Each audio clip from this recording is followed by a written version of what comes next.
아멘. 여러분, 오늘 찬양 함께 하신 것처럼 그런 예배자로 살아가실 수 있기를 축복합니다. 오늘 말씀을 보면 명절이 되어서 예루살렘에 올라가신 예수님이 그리스 사람들이 주님을 만나고 싶어 한다는 이야기를 들으셨을 때 말씀하신 내용을 담고 있습니다. 주님은 그들의 이야기를 들으시고 23절에서 이렇게 말씀하십니다. 예수께서 대답하여 이르시되 인자가 영광을 얻을 때가 왔도다.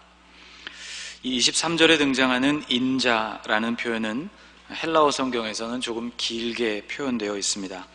호휘오스 투 안트로프라고 길게 표현되어 있죠. 영어 성경에는 The Son of Man, 사람의 아들이라는 뜻으로 기록되어 있습니다. 예수님께서 당신 스스로를 지칭하실 때 사용하신 말이죠. 한자로 인자, 사람의 아들이라는 뜻입니다. 그러니까 주님은 23절에서 이렇게 말씀하고 계신 것입니다. 내가 영광을 얻을 때가 왔구나. 이 말씀을 들은 제자들의 마음에는 아마 기대감으로 잔뜩 부풀었을 것입니다.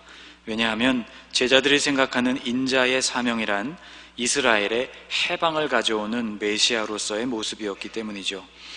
이제 예수님께서 드디어 주님의 능력 아래 더 많은 사람들을 모으시고 이스라엘을 해방해 주실 것인가 보다. 아마 제자들은 이렇게 생각했을 것입니다.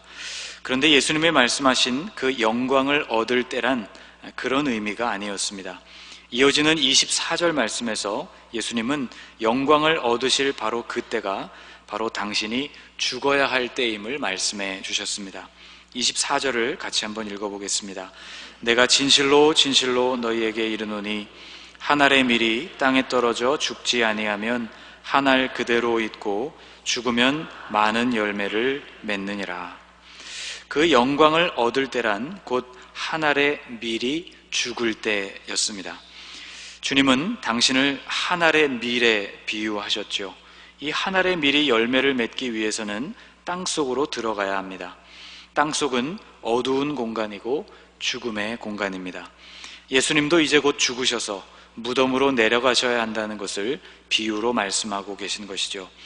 예수님은 당신의 말씀처럼 십자가에서 죽으심으로 부활의 첫 열매가 되셨습니다. 고린도전서 15장에는 이렇게 기록하고 있습니다.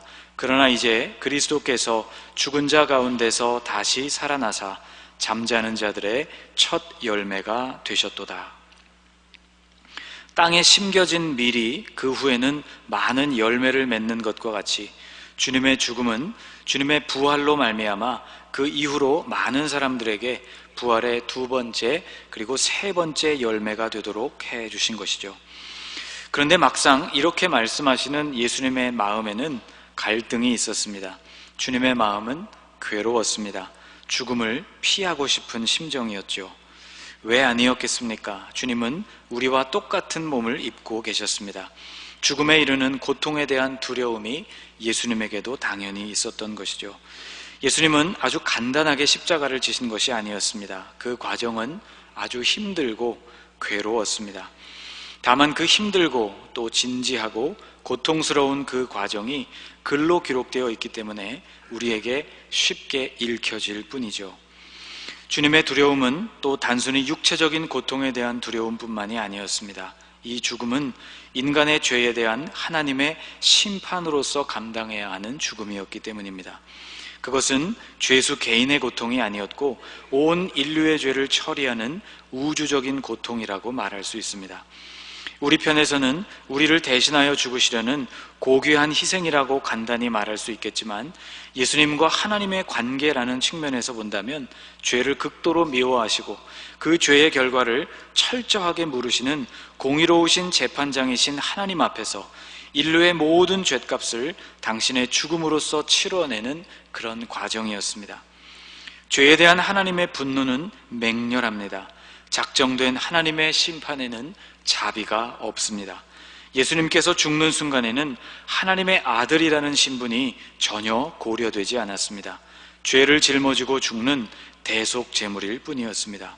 조금도 감해지지 않은 하나님의 저주와 고통이 예수님에게 고스란히 놓여지게 될 것이었습니다. 이 죽음의 과정에는 하나님의 어떤 위로도 없었습니다. 엘리 엘리 라마 사박다니 외치는 이 아들의 부르짖음에도 철저하게 침묵으로 일관하시는 차가운 심판이었습니다. 그런데 주님은 이 죽음의 시간을 면하게 해달라는 그 기도와 함께 본인의 사명이 바로 그 죽음에 있다는 사실도 고백하셨습니다. 27절에서 주님은 이렇게 말씀하셨죠. 우리 27절을 같이 읽어보겠습니다. 지금 내 마음이 괴로우니 무슨 말을 하리요? 아버지여, 나를 구원하여 이때를 면하게 하여 주옵소서. 그러나 내가 이를 위하여 이때에 왔나이다. 주님은 바로 그때를 위해서 오셨던 것이죠. 죽으시기 위해서 오신 것입니다. 여기서 주님이 당한 그 괴로움을 거절하신다면 창세로부터 진행되어 온 구원의 계획은 실패로 돌아가고 말 것이었습니다. 요한복음에는 겟세마네에서 드리셨던 그 유명한 기도가 없습니다. 17장에서 제자들을 위해서 중보기도를 드리시고는 18장으로 건너오면 기드론 시내 건너편 그 동산으로 들어가셔서 어떻게 기도하셨는지에 대한 묘사가 없이 곧장 잡히시는 장면으로 이어집니다. 그런데 겟세마네에서 드리신 그 기도와 똑같은 내용의 기도가 바로 오늘 본문에 실려 있습니다. 마음이 괴로워서 그때를 면하게 해달라는 기도와 함께 그러나 이 죽음을 위해서 당신이 지금 거기에 존재하신다는 것을 동시에 고백하고 있는 것이죠. 주님은 지금 엄청난 갈등 속에 놓여 계십니다. 그러나 주님은 결국 아버지의 뜻을 따르기로 하셨습니다. 당신의 소원이 아니라 아버지의 소원을 이루어 드리기로 했던 것이죠. 이어지는 28절 말씀에서 예수님은 하나님의 영광을 구했습니다. 28절에 이렇게 기록되어 있습니다. 아버지여, 아버지의 이름을 영광스럽게 하옵소서. 아버지, 참 괴롭습니다. 이 길을 피하고 싶습니다. 그런데 제가 바로 이것을 하려고 왔지요. 아버지의 이름이 영광스럽게 되기를 원합니다. 라는 기도입니다. 결국 23절의 영광이 28절에 나오는 영광과 만나고 있습니다. 23절 인자가 받게 될 그 영광이란 곧 28절에 나오는 하나님께서 받으실 영광이 되어야 함을 고백하고 계신 것이죠. 겟세마네의 기도로 이 기도를 옮겨 표현한다면 아빠 아버지여, 아버지께는 모든 것이 가능하오니 이 잔을 내게서 옮기시옵소서. 그러나 나의 원대로 마시옵고 아버지의 원대로 하옵소서. 라는 기도와 같습니다. 이 기도를 주님이 들으실 때 하늘에서 소리가 들려왔습니다. 아버지여, 아버지의 이름을 영광스럽게 하옵소서 하시니 이에 하늘에서 소리가 나서 이르되 내가 이미 영광스럽게 하였고 또다시 영광스럽게 하리라 하시니. 하늘로부터 들려온 이 응답을 살펴보면 내가 이미 영광스럽게 하였다라고 되어 있습니다. 이것은 과거와 현재를 아우르는 표현입니다. 그리고 또다시 영광스럽게 할 것이다 라는 표현은 장차 있게 될 미래의 사건을 나타냅니다. 죽음 이후에 이루어질 부활을 암시하는 말씀이기도 하죠. 그런데 우리는 우선 이 28절 말씀 이 자체에 주목해 볼 필요가 있습니다. 하나님은 과거에도 현재에도 그리고 미래에도 즉 언제나 다른 말로 표현한다면 영원토록 영광스러우신 분이라는 뜻이 됩니다. 여러분, 하나님의 영광에는 변함이 없습니다. 이 선언은 대단히 중요합니다. 예수님께서 하나님의 영광을 구하자 바로 이 말씀을 들려주셨기 때문입니다. 아버지, 아버지의 이름을 영광스럽게 하옵소서. 즉 내가 내린 이 결정을 통해서 하나님의 이름이 영광스럽게 되기를 원합니다 라는 이 기도에 대해서 하나님은 내 영광에는 변함이 없다. 나는 언제나 영광스러운 존재이다 라고 대답하신 것이기 때문입니다. 이것은 마치 예수님께서 아버지의 뜻을 따르기로 결정한 것이 하나님의 영광에 보탬이 되지 않는다는 느낌을 우리에게 주고 있습니다. 아버지의 뜻을 따르기로 한 것은 분명히 잘못이 아니었습니다. 이것은 칭찬받을 만한 일이었고 위대한 일임에 틀림없습니다. 그러나 28절에 말씀하고 계시는 이 하나님의 말씀은 그것으로 인하여서 이미 완전하신 하나님의 영광이 더해지거나 혹은 덜해질 수 없다는 말씀인 것이죠. 좀 심하게 표현한다면 우리 편에서 어떻게 하더라도 하나님의 영광에는 지장이 없다는 말씀입니다. 여러분, 이 말을 오해하지 말기 바랍니다. 우리가 함부로 살아도 된다는 그런 의미로 적용할 말씀이 아닙니다. 이 말씀은 예수님께서 느끼시는 지금의 갈등과 심적인 부담, 그리고 그 가운데서 내리신 위대한 결정에도 불구하고 하나님의 영광은 하나님께서 이미 책임지고 계시다는 뜻입니다. 여러분, 우리는 하나님의 영광을 우리의 힘으로 지켜드리려고 애를 씁니다. 아예 하나님의 영광 따위에는 관심이 없는 것보다는 훨씬 좋은 태도인지는 모르겠습니다. 그런데 여러분, 이런 태도가 자칫하면 오히려 우리에게는 우상숭배의 태도와 다를 것이 없는 태도가 될 수 있습니다. 여러분, 우상의 특징이 그렇지 않습니까? 우상은 사람이 자신의 손으로 만들고 또 만든 그것에 초월성을 부여한 존재입니다. 그런데 이 초월적인 존재는 또다시 인간의 손으로 관리가 되어야 합니다. 쓰러지지 않도록, 먼지가 쌓이지 않도록, 그리고 녹이 슬지 않도록 결국은 인간이 또 그것을 관리하게 되는 것이죠. 참으로 아이러니한 모습입니다. 신이 인간의 관리를 받아야 하는 셈인 것이죠. 사무엘하 6장에서 웃사라는 인물은 언약궤에 손을 대었다가 죽음을 맞았습니다. 사무엘하 6장에 기록된 말씀을 제가 잠깐 읽어드려 보겠습니다. 그들이 나곤의 타작마당에 이르러서는 소들이 뛰므로 웃사가 손을 들어 하나님의 궤를 붙들었더니 여호와 하나님이 웃사가 잘못함으로 말미암아 진노하사 그를 그곳에서 치시니 그가 거기 하나님의 궤 곁에서 죽으니라. 웃사는 분명히 선한 의도로 언약궤에 손을 대었습니다. 하나님의 임재를 상징하는 언약궤가 소들이 뛰게 되고 수레가 흔들림으로 말미암아 땅에 쏟아져서야 되겠습니까? 선한 의도로 언약궤를 붙들었건만 어째서 웃사는 하나님의 진노를 받아서 죽게 되었느냐 하는 것입니다. 그것은 땅으로 쏟아지는 하나님의 영광을 본인의 힘으로 지켜드려야 한다는, 하나님의 입장에서 볼 때에는 교만한 월권 행위였던 것입니다. 하나님의 영광은 하나님께서 이미 책임지고 계십니다. 이 사건보다 훨씬 앞서 이스라엘 백성들이 언약궤를 블레셋에 빼앗겼던 일이 있었습니다. 그 빼앗긴 언약궤는 블레셋 지방에 오래도록 머물렀습니다. 이때에도 하나님은 친히 당신의 영광을 책임지셨습니다. 다곤 신상이 넘어지고 그 손목이 끊어지며 그 지역에 질병과 재앙을 부으셨습니다. 이스라엘의 손을 온전히 떠난 상태에서 이루어졌던 일이었습니다. 오히려 블레셋은 그 하나님을 두려워하게 되어서 다시 이스라엘로 그 언약궤를 되돌려 보내게 됩니다. 하나님이 말씀하신 이 말씀, 내가 이미 영광스럽게 하였고 또다시 영광스럽게 하리라는 이 말씀은 당신의 영광을 하나님께서 직접 관리하신다는 뜻입니다. 사람이 하나님의 뜻에 맞게 살면 하나님이 기뻐하시는 것이 맞지만 그것이 본래 영광스러우신 하나님을 더 영광스럽게 만드는 것일 수는 없다는 뜻입니다. 하나님의 영광을 지켜드리려는 교만한 마음과 더불어서 또 하나 우리를 망가뜨리는 것이 있습니다. 그것은 바로 이 영광을 빙자해서 우리의 목적을 이루려는 태도입니다. 이것 역시 우상숭배의 태도와 다르지 않습니다. 일찍이 이사야서에서 하나님은 이런 모습을 비판하셨습니다.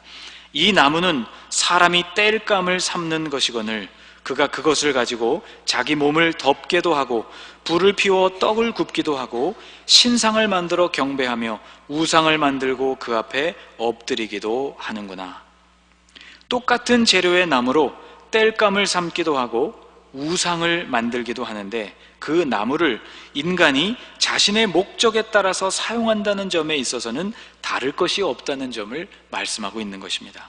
인간을 위해서 그 나무로 불을 피우기도 하고 인간을 위해서 그 나무로 우상을 만들고 섬기기도 한다는 것이죠. 여러분, 우리는 우리 자신이 건강한 것이 하나님의 영광이라고 믿습니다. 혹은 내가 성공하는 것이 하나님께 영광이 된다고 믿습니다. 그래서 이렇게 기도하기도 합니다. 하나님, 건강한 몸을 주셔서 하나님께 영광이 되게 하옵소서.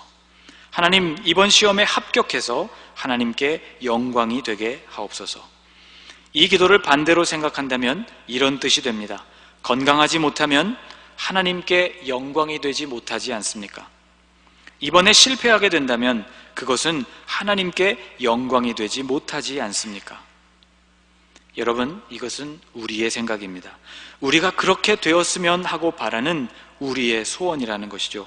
여러분, 물론 하나님께서는 우리가 건강치 못하고 실패하기를 바라시는 분이 아니십니다. 우리의 성공과 우리의 건강에 하나님도 관심이 있습니다. 다만 우리가 소망하는 그것들을 하나님의 영광과 결부시키려는 이 이기적인 태도가 문제라는 것입니다. 하나님의 영광이라는 것은 우리의 성공이나 실패에 의해서 그렇게 쉽게 좌우되는 것이 아닙니다. 앞에 살펴본 이 기도는 거의 협박에 가깝습니다.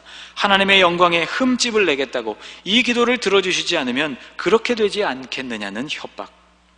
여러분, 그러나 이건 역시 전혀 도움이 되지 못합니다. 주님은 이미 영광스러우신 분이십니다.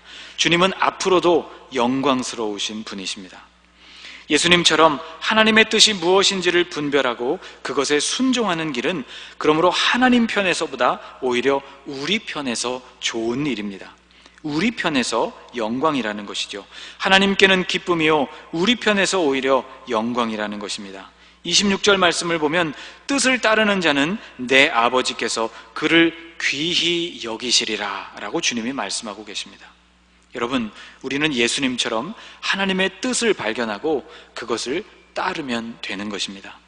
하나님의 뜻이 어디에 있는지, 그런데 우리로서는 때때로 알기 어려운 때가 있습니다. 왜 나에게 이런 병이 생기는 것인지, 수많은 시도에도 불구하고 왜 거듭되는 실패를 경험해야 하는 것인지, 왜 우리의 가정에 이런 어려움이 찾아오는 것인지, 왜 나에게 이러한 불행한 일들이 생기는 것인지, 여러분, 이것에 대한 속 시원한 답을 우리가 언제나 얻을 수 있는 것은 아닙니다. 그러나 적어도 우리는 하나님의 영광을 운운하면서 결국은 우리가 원하는 그 일을 어떻게든 이루어 보려는 시도를 멈추어야 할 것입니다. 오늘 읽은 부분은 아니지만 예수님께서 말씀하시기를 하늘에서부터 울려 퍼진 이 음성은 제자들을 위한 것이라고 말씀하셨습니다. 30절에 이렇게 되어 있죠. 예수께서 대답하여 이르시되 이 소리가 난 것은 나를 위한 것이 아니요 너희를 위한 것이니라. 그런데 여러분, 놀랍게도 이 소리, 그들을 위한 것이고 제자들을 위한 것이라고 말씀하셨음에도 불구하고 하늘로부터 들려진 이 소리를 제대로 들은 사람은 별로 없었습니다. 29절 말씀을 보면 곁에 서서 들은 무리는 천둥이 울었다고도 하며 또 어떤 이들은 천사가 그에게 말하였다고도 하니 라고 되어 있습니다. 제자들의 상태를 잘 보여주는 말씀입니다. 하늘에서 음성이 들려도 어떤 사람들에게는 천둥과 같은 소음으로 들릴 뿐입니다. 사실을 말하자면 예수님께서 알아들을 수 있는 말로 그들에게 인간의 언어로 설명을 하셔도 잘 깨닫지 못하는 수준의 사람들이 바로 그들이었습니다. 여러분, 우리는 어떻습니까? 우리 역시 주님의 말씀이 그저 천둥과 같은 소음으로 다가올 때가 있지는 않습니까? 그 의미에 있어서 전혀 우리의 마음에 닿지 않을 때가 있습니다. 혹은 분명히 그 뜻을 알게 되어도 쉽게 순종하지 못하고 머뭇거리는 것이 오늘 우리의 모습입니다. 주님은 오늘 본문 26절에서 제자들을 향하여서 당신을 따르라는 말씀을 하셨습니다. 사람이 나를 섬기려면 나를 따르라. 나 있는 곳에 나를 섬기는 자도 거기 있으리니 사람이 나를 섬기면 내 아버지께서 그를 귀히 여기시리라.